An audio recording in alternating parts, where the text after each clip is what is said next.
My name is Zoe Anderson, I'm 28 years old, and that one night changed my life forever. My father, Henry Anderson, stood in the middle of the kitchen with a furious look on his face, as if I had committed an unforgivable crime. He slammed a stack of documents onto the table so hard it made everyone jump. "How could you bring this shame to our family, Zoe?" I froze. The air in the kitchen turned thick. All eyes were on me, including the one person I thought would always have my back. My twin sister, Camille. She leaned against the counter, arms crossed, lips pressed tightly together as if trying to stay calm, but I caught the flicker of satisfaction in her eyes. I turned to my father, my voice trembling. "I didn't do this, I swear. I never took out any loans, I never signed any of those papers." Camille let out a quiet chuckle and shook her head. "Come on, Zoe, the signature looks just like yours. Your name is on every contract. Why are you still denying it? Just admit it and fix it." It felt like someone punched me in the chest. My father glared at me, fists clenched at his hips. "The bank, the law office, even the debt collection letters. I'll name you. You expect me to believe this is all just a mistake?" "Someone impersonated me," I shouted, almost in a panic. "They used my name, opened the accounts, took the loans. I didn't sign anything." Camille smirked and shrugged. "It would even go that far. Zoe, don't make this worse than it already is." My father slammed his hand on the table. I flinched. "That's enough. I've been patient with you for too long, but this crosses the line. If you won't take responsibility, then you need to leave, tonight." The ground felt like it cracked beneath me. I stood frozen, heart racing. I had never seen my father so cold. You really believe I did this?" I asked, my voice barely a whisper. Camille sighed, feigning sympathy. "Maybe some time apart will help you reflect. You need to take accountability for what you've done."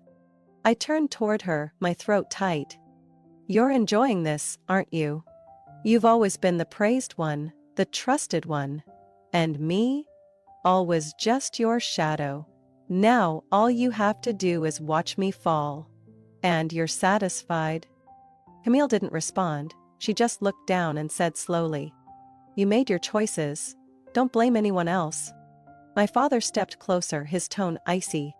"Pack your things, Zoe. Don't come back until you learn how to be responsible."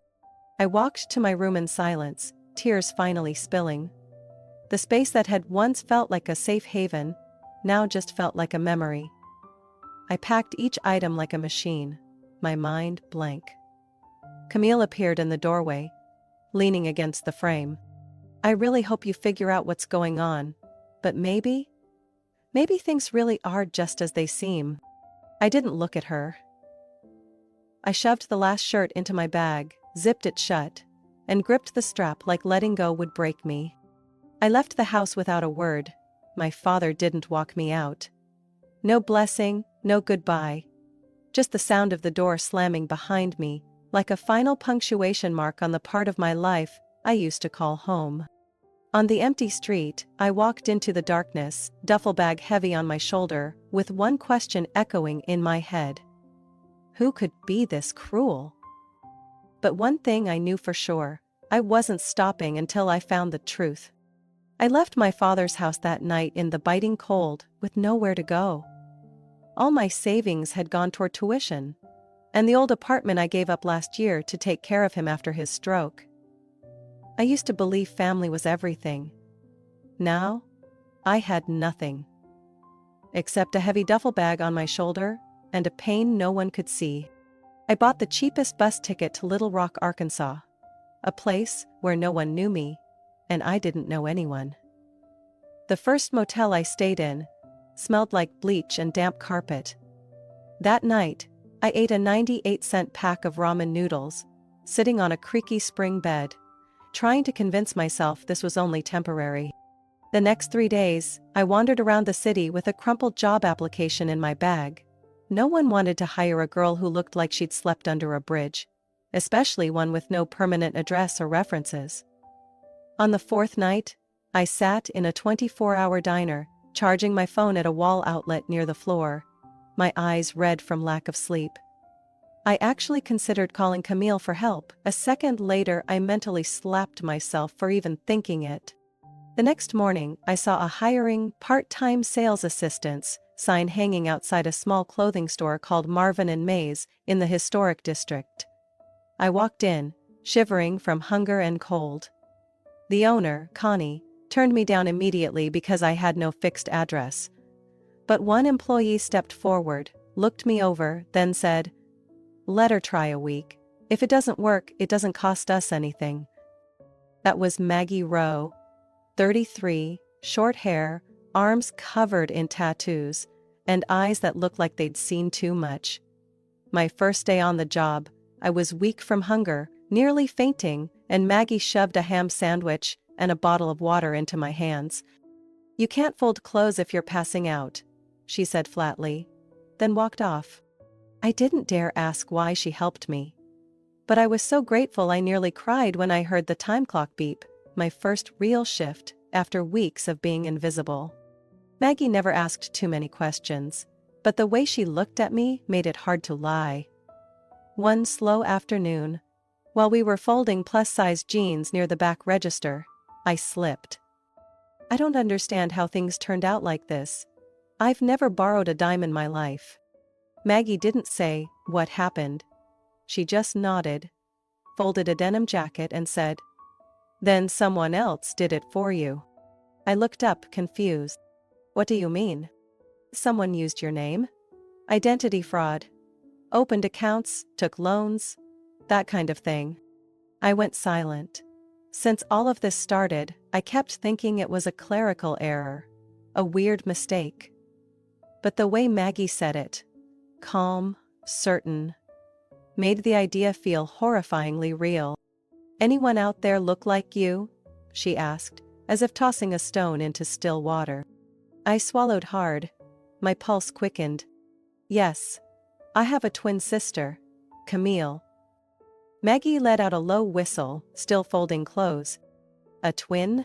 You ever wonder?" "No way," I cut in reflexively. "Camille wouldn't do that. She's smart, charming, always praised. My dad trusts her completely." Maggie shrugged. "Sometimes. Those are the ones who hide it best." I didn't reply. But my mind flooded with moments. Times Camille avoided explaining her job. The brand new designer handbags. Her oddly rehearsed excuses. And the most troubling part. How calm she was when I got kicked out of the house. That night, I couldn't sleep. In my shared dingy rental room, I stared at the cracked ceiling, listening to roaches rustling under the sink. And my heart twisted. If Maggie was right, then I was being framed by my own blood. And no one but me could prove it. I had no plan. No money. No one believed me. But I had the truth. And I wouldn't let it stay buried any longer. A week after that conversation with Maggie, I still couldn't shake the unease. The more I thought about it, the more every detail seemed to fall into place, frighteningly well. I decided to start with the debt collection letters my father had received before throwing me out.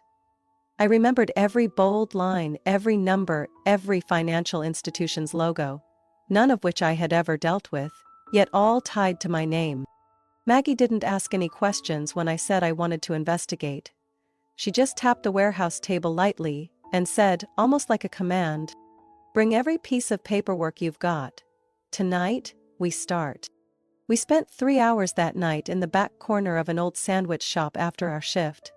In front of us were photocopies of debt notices, lawsuit threats, and bank statements from 3 different states. Maggie marked each address and account opening date with a highlighter. Her eyes were sharp, like they missed nothing. "Look here," she said, sliding one sheet toward me. "All 4 major loans were opened in Wichita, Kansas. Isn't that where you used to live?" I nodded slightly. I was only there for 2 months. An internship at a small interior design firm. Camille came to visit too. Stayed a few weeks. "Did you have friends there?" "No, but she went out by herself all the time. I thought she was just shopping."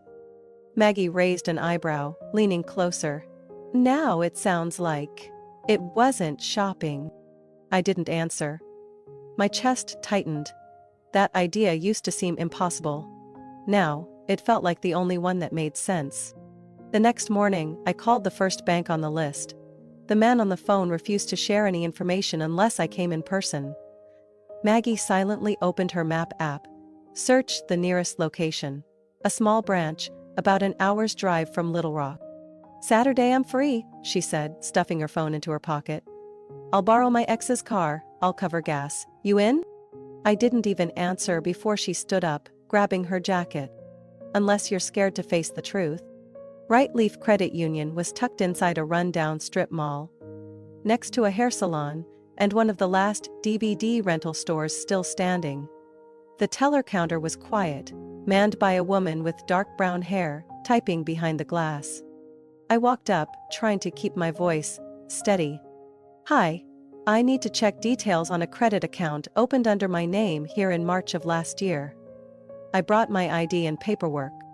She studied me for a moment, then began typing. Her face changed slightly, but she quickly returned to her polite tone. "Yes, I see the file. The account was opened here, in person, with proper ID and a verified signature." "Someone came in, physically?" I asked. "Yes," she nodded. "With a valid driver's license. There's also a photo stored in our system." Maggie leaned in slightly, speaking softly but clearly. "Could we see a scan of that file? We don't need a printout, just want to verify the image." The woman hesitated, then, after a few seconds, turned the screen toward us and lowered her voice. "I really shouldn't be showing you this, but..." I didn't hear the rest. On the screen was an ID with the name, Zoe Anderson. The exact same license number as mine. But the face wasn't mine. It was Camille. The eyes, the arch of the brows, that slight smirk. Every detail screamed her. Her hair was tied back, no glasses, makeup expertly applied to mask every small difference. I could barely breathe. My hands clutched the edge of the counter to stay upright. Maggie placed a steady hand on my shoulder, her voice calm but firm. "It's her, no doubt about it now." We left the bank with a written note from the teller confirming that the account had been opened in person, with an ID bearing my name, and an image identical to what was on file. We couldn't take it with us, but it was enough for me to know Camille had crossed a line I couldn't ignore. On the drive back, I said nothing. Just stared out the window, clutching a scrap of paper with 2 more financial firms' addresses. One of them had a record of a new credit card opened just a few months ago. Also, in Wichita. "You ready?" Maggie asked. I turned to her, voice steady even as my heart raced. "Not yet. But I'm not stopping, not while the truth is still in the wrong hands." The next 3 days, Maggie and I visited 2 more financial companies and a small community bank in the outskirts of Wichita. At each place, the story repeated like a pre-programmed nightmare. Overly warm greetings, employees recognizing me before I even said my name. Vague references to previous visits I had never made. At Pine West Lending, a middle-aged man named Jared, the branch manager, stepped out of his office with a coffee in hand after hearing my name. He smiled and said as he approached, "Well, didn't think you'd be back so soon. I figured you were coming to take out another loan." Maggie and I exchanged a glance. That one sentence was enough to confirm it. I wasn't imagining things anymore. I kept my voice calm. "I think there's been some misunderstanding. I've never been here before. Could you pull up the loan account that's under my name?" Jared frowned but eventually led us to his office. He typed a few things into his computer, then turned the monitor toward us. "This is the ID scan we received that day. Passport copy, electronic signature. Everything's here." My blood froze.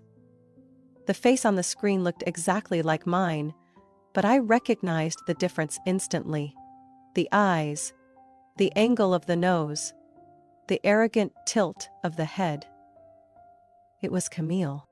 The passport was under my name, Zoe Anderson, U.S. citizen, and the serial number matched the one from a passport I thought I had lost 3 years ago during a rushed apartment move. Camille had helped me pack that day. I swallowed hard and turned away as Jared flipped to the signature page. The strokes were familiar. Too familiar. But there was a slight stiffness to them, like someone who had practiced over and over again, just barely off. Maggie tapped her hand lightly on the desk, soft enough that Jared didn't notice, but I knew she was seething. As we left the office, she was silent. Out in the Kansas heat, she tossed the file folder into the passenger seat and said, slow and steady. She didn't just impersonate you. She planned this. Took your old ID, studied your signature, built relationships with these lenders. All while you were back home taking care of your dad. She knew you couldn't leave to double-check. I leaned against the car door, hands covering my face. Every piece of the puzzle clicked together, fitting too perfectly. It was terrifying. She had used my identity like her own personal ATM, while I scraped by on cup noodles and motel rooms. What hurt most wasn't the crushing debt. It was the brazen betrayal from someone who shared my blood. Someone who, once promised, we'd never lie to each other, no matter what. Maggie helped me into the car and handed me a bottle of water. There's one more place, she said. The one that matters most. River Bay Credit Union, where the biggest loan was opened. 42 grand. I looked at her, throat tight but eyes steady. Let's go. River Bay Credit Union was in a sleek 3-story glass building near Lakewood. Inside felt more like a high-end hotel lobby than a credit union. Chilled air, muted colors, polished floors. A young employee named Claudia greeted us, her tone professional, almost robotic. I explained the situation, stressing that I suspected identity fraud. Claudia led us to a private room to pull up the express loan application from last year. She turned the screen toward us. Along with the familiar ID we'd seen at Pine West, there was now something else. A surveillance video clip. It showed me sitting at the loan officer's desk, smiling, chatting, signing papers. Except it wasn't me. It was Camille. Wearing a beige blazer, hair up, confident, and relaxed. She signed the documents like she'd done it 100 times. Her body language, charming and composed, was a brutal reminder of just how easily she had slipped into my life, and claimed it as her own. Can this be used as evidence? I asked. Claudia nodded. We can release an internal copy if there's a formal legal request or investigation. Maggie turned to me, her eyes burning bright. We have enough, Zoe. I stared at the screen a few seconds longer. Camille hadn't even tried to disguise it. She walked in like she belonged there. Like she owned that chair, that desk, that signature. But not anymore. I stood up, folded my thick file of notes and documents. It's time she faces the truth. A week after our final visit to River Bay, I walked into the office of attorney Daniel Price, a man in his 50s with salt and pepper hair and thick glasses. His office was small, not flashy, but tidy, filled with the scent of old paper and fresh coffee. I didn't need luxury. I placed a thick file on his desk. Evidence compiled over days of investigation with Maggie. Loan copies, fake ID scans, security camera photos, written confirmations from bank employees. Each page was a cut into the truth I had once tried so hard to deny. Daniel reviewed the documents carefully, nodding as he flipped through them. Then he looked up, his voice calm and steady. You did an excellent job collecting this, Zoe. These don't just show identity theft. They're enough to launch a criminal investigation if it comes to that. I clenched my hands. But if I go public with it, will I get the debt cleared? Can my credit record be restored? Daniel nodded. If you can prove identity theft, the loans will be declared invalid. But the process won't be quick.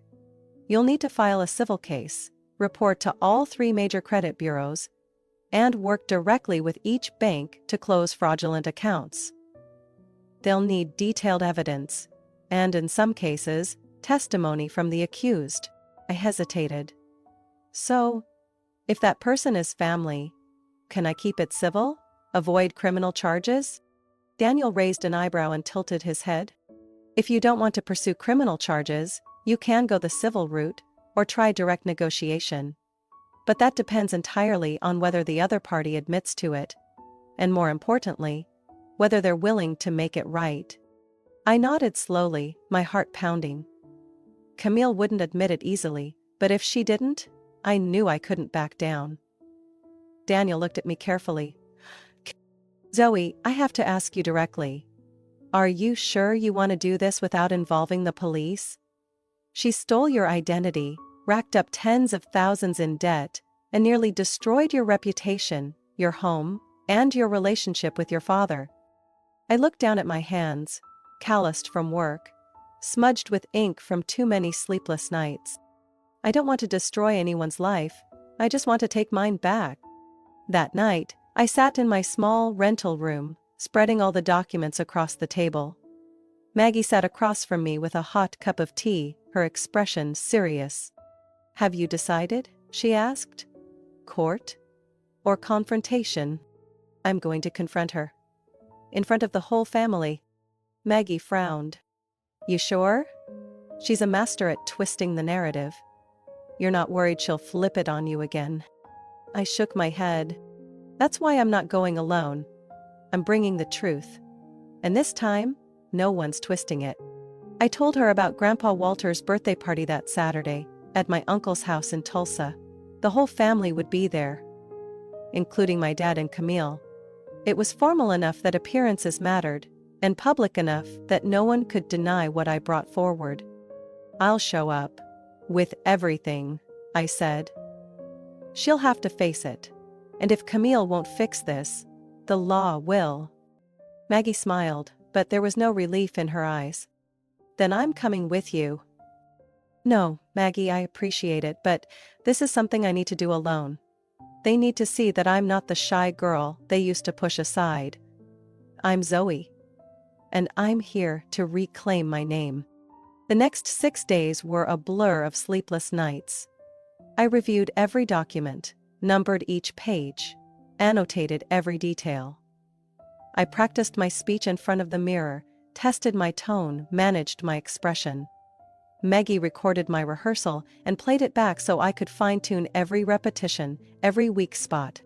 By Friday night, I packed the final version of the file into an old brown leather case, the only thing I still had from my internship in Wichita.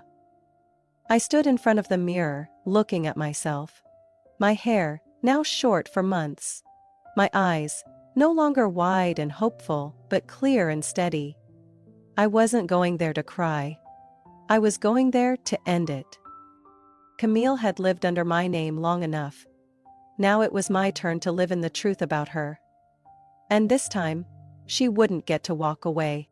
That afternoon, the sky was a dull gray.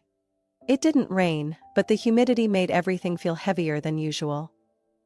I arrived at Aunt Ruth's house in Tulsa right on time, carrying the old leather case packed with all my evidence. The familiar 2-story house with gray shingles was alive with laughter and chatter, warm lights from the garden reflecting off the tall windows. I stepped into a crowd gathered around the outdoor buffet table. Conversations halted, and silence swept over the group like a sudden gust of cold wind. Eyes widened, and then, the whispers. She actually showed up? Either everything that happened. I gave a slight smile and walked steadily across the lawn, head held high. I wasn't here to bow under false accusations anymore. Camille stood at the center, wearing a square-necked navy dress, holding a glass of white wine, surrounded by the relatives closest to my father. She spotted me and paused for half a second, but quickly regained composure. A polished smile returned to her face, like everything was still under control.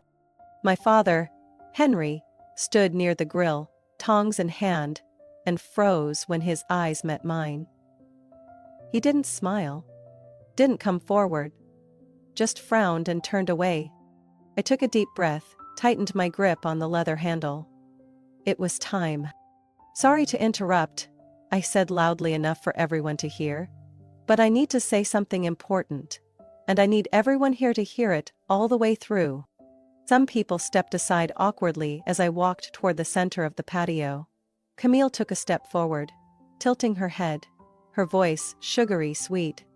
"Zoe, you don't have to do this. It's Grandpa's birthday. Let's not ruin the evening." "I'm not here to ruin anything. I'm here to set it right." I opened my case and pulled out the first set of documents, holding them up high. "This is a photo from Brightleaf Bank. The person in this image used my name, my documents, to take out a loan."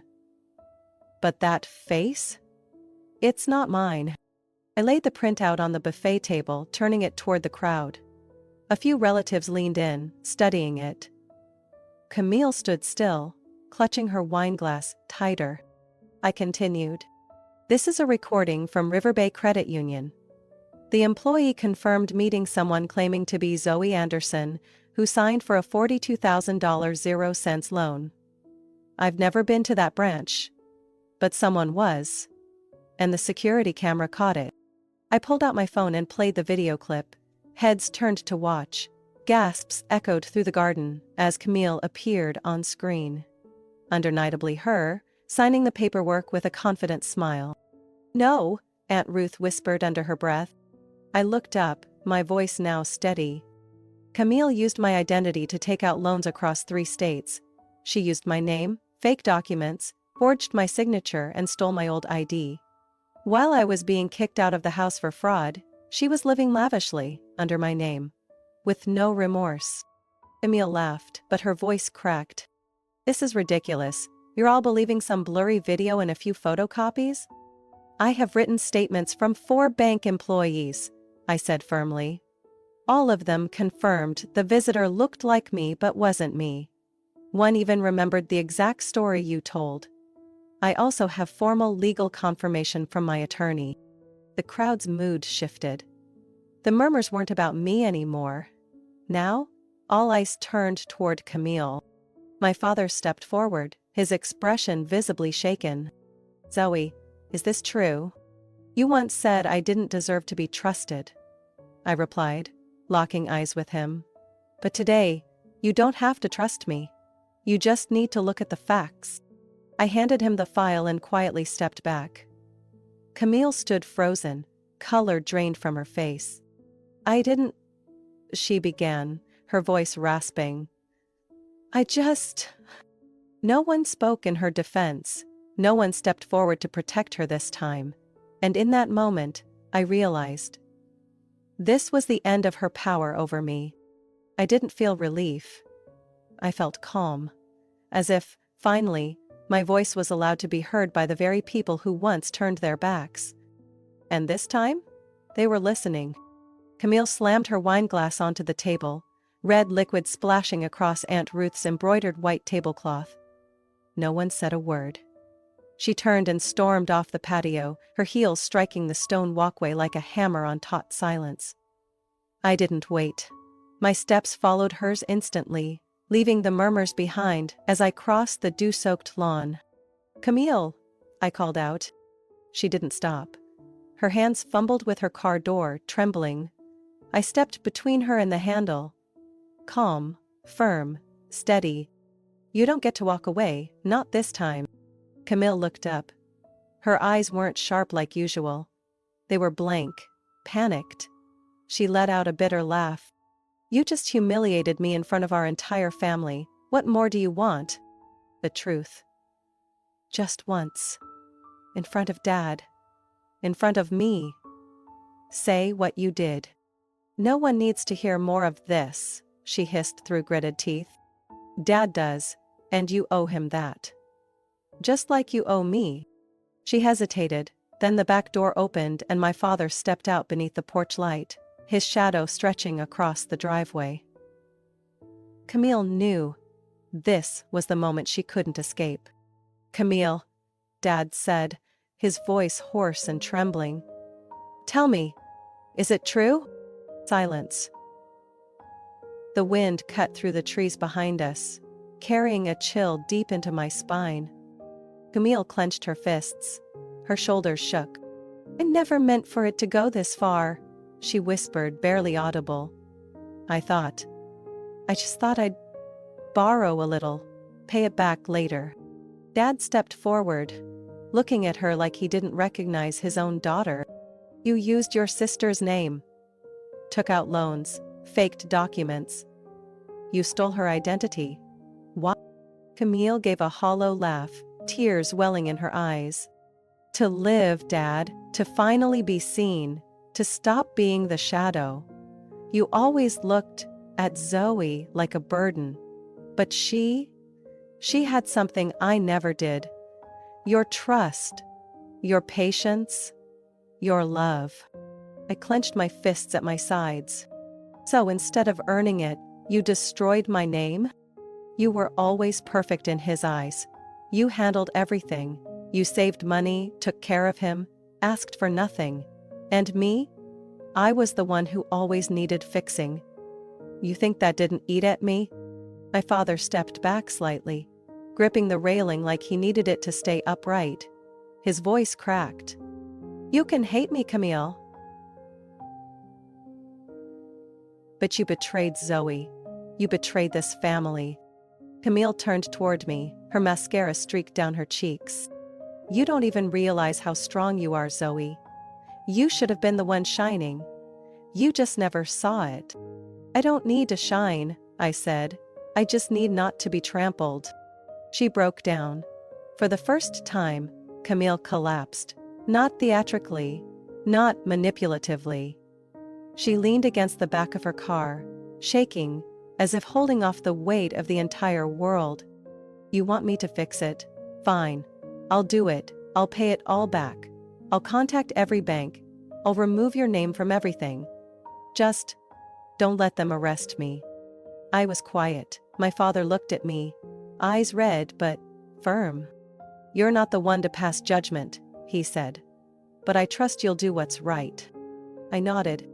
I don't need Camille in prison. I need my name back, and if you break your word. I lifted my head and looked her in the eye. That file won't stay in my case. Camille nodded silently.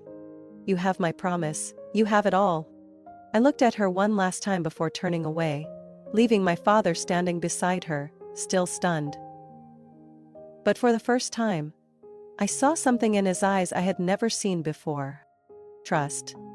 And it wasn't for Camille. It was for me. 3 weeks after that confrontation, I received my first email from Brightleaf Bank. Loan account. $89,635 has been paid in full. Account holder, Zoe Anderson. Note. Payment made by Camille Anderson. I stared at the screen. The feeling was strange. Like someone had cracked open a door I thought had been locked forever. A few days later, a thick envelope arrived by express mail from Pine West Lending at my tiny rented studio on the second floor of a red brick building just outside Little Rock. Inside was a full packet of documents confirming Camille had paid off the $18,400.00 loan via direct transfer from her own account. It included a signed statement confirming that I was not the person who opened the account. There was no longer any doubt. Camille was doing what she promised. Daniel Price, my lawyer, called shortly after receiving the documents. This is a solid first step, he said. I'll submit copies to the 3 major credit bureaus and request that your credit score be restored. But be prepared, it could take a few months. I nodded, though he couldn't see me. Slow is fine, as long as it's clear. Camille sent everything through official channels. No notes, no apology. She kept her word. Coldly, mechanically, but precisely. She didn't run from responsibility, but she didn't reach out either. I understood. Forgiveness is a matter of time, not a transaction. One early fall morning, I stepped out onto the balcony of my new apartment closer to downtown. It was small, but the kitchen caught morning light, and I had room for a few pots of mint. I sipped my coffee and opened my laptop to check emails. A notification from Experian. Congratulations! One of 3 negative credit accounts has been removed from your record. I let out a soft laugh, not from joy, but from the quiet relief of finally stepping out of the pit Camille had left behind. I no longer worked at Marvin and Mays. With Maggie's support, I landed a job at a local interior design company as a project assistant. The role wasn't glamorous, but it was in my field. And my boss, a woman named Brooke, treated me like a partner, not a placeholder or a burden.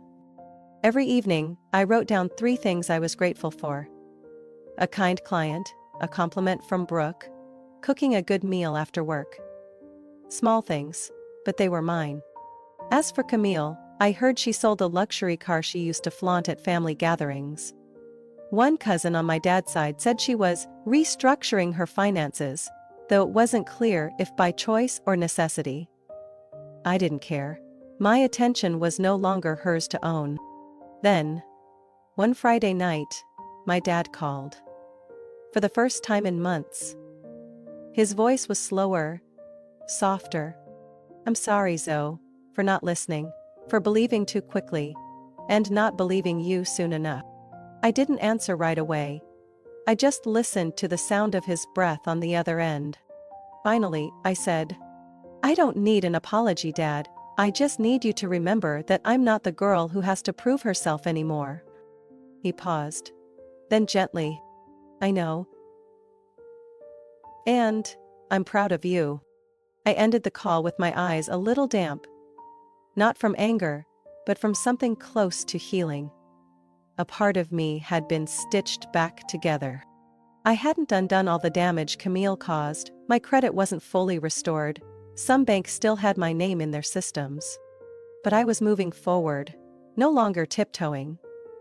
I lived independently, managed my own finances, and rebuilt trust from within. I was no longer the Zoe who lived in Camille's shadow. I was Zoe. The one who stood when no one believed her, who faced the truth head-on, and who reclaimed her name from chaos. And for me, that was justice enough to begin again. Zoe's story is a powerful reminder that justice doesn't always come from a courtroom. It can come from unwavering resolve and the courage to speak the truth. In real life, many people have been wronged by those closest to them. But Zoe shows us that even when you're falsely accused, abandoned, and dismissed, you can still reclaim your dignity. If you refuse to give up. Forgiveness doesn't mean forgetting, and demanding the truth is often the first step toward healing and rebuilding your self-worth. What do you think about Zoe's journey and the choices she made? Share your thoughts in the comments. And don't forget to follow the channel for more powerful and emotional stories about family, resilience, and truth.